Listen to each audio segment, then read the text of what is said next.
Welcome back to Let's Talk News Now. I have with me Dave Robbins from Vegas News Review, owner-publisher. Dave, if you're new to the show, then you may or may not know Dave Robbins is now also a retired Metro police officer. And you keep liking to say that word, retired. Yes. Yeah. Good word. One of the other things, though, about your new status is that you get to talk about things that you otherwise would not have spoken about before. Or may not have spoken. No shackles at this point. Okay. We were speaking yesterday about the impact of media on high-profile stories. Right. Now, this goes back, and I said OJ, and you went, no, there's one before that. Right, the Rodney King incident. People don't realize that the media got a hold of that tape, which was quite a bit longer, and they cut it down just to show specific parts that had the largest visual impact on TV, and that gave that shock value that the people watched. They said, oh my God, this poor guy's getting beat by the police. Mm-hmm. Now, had they stretched it out and watched the whole video, they might have seen a different part, and they might have said something different after watching the whole video.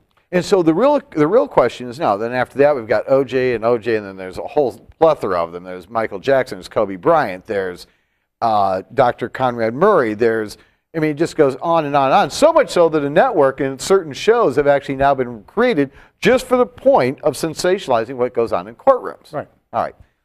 Needless to say, police are now aware of this, and because they're the first on scenes usually. And then on top of that, you've got prosecutors that are aware of it, judges that are aware of it. If you do it a certain way, maybe you'll end up with your own reality show or your own courtroom show.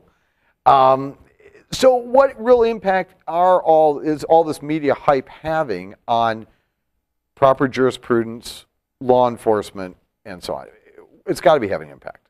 Well, it does have an impact because the police are now aware everybody has video capabilities. Everybody.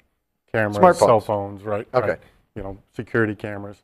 And it kind of keeps them trying to do the proper things procedural-wise and whatnot. But again, the media takes this coverage, and they can pick and choose what they want to use. And already, in the Trayvon Martin case, they're already talking about the 911 tapes being kind of manipulated to make it sound a certain way against George Zimmerman.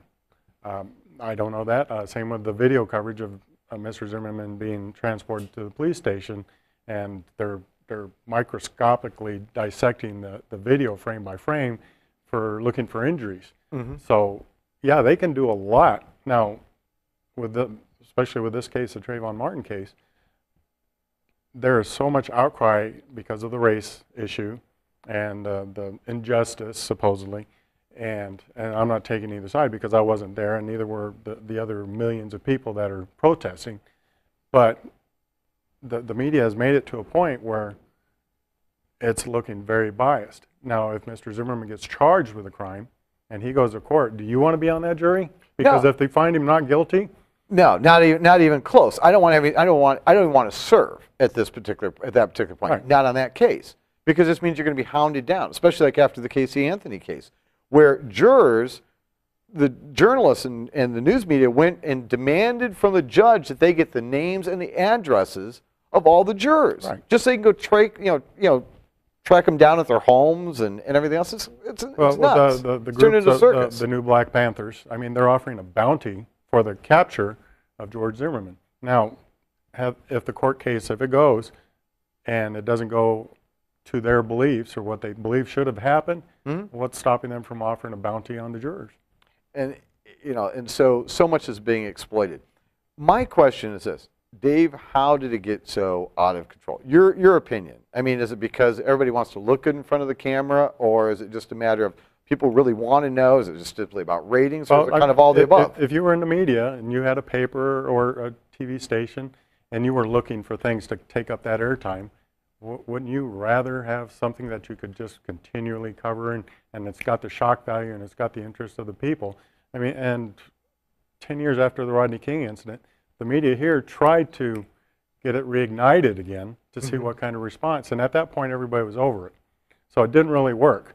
But they've got a train load and a bus load of coverage and media time for this newest case with the Trayvon Martin case. And this doesn't just only in large media cases like that. Sometimes it even affects small communities. Like we were just talking about the Henderson police chief. She just lost her job because of a videotape that came out because it kind of embarrassed the city council. It's the way I read it. Right. Embarrassed city council because they couldn't get in front of a story.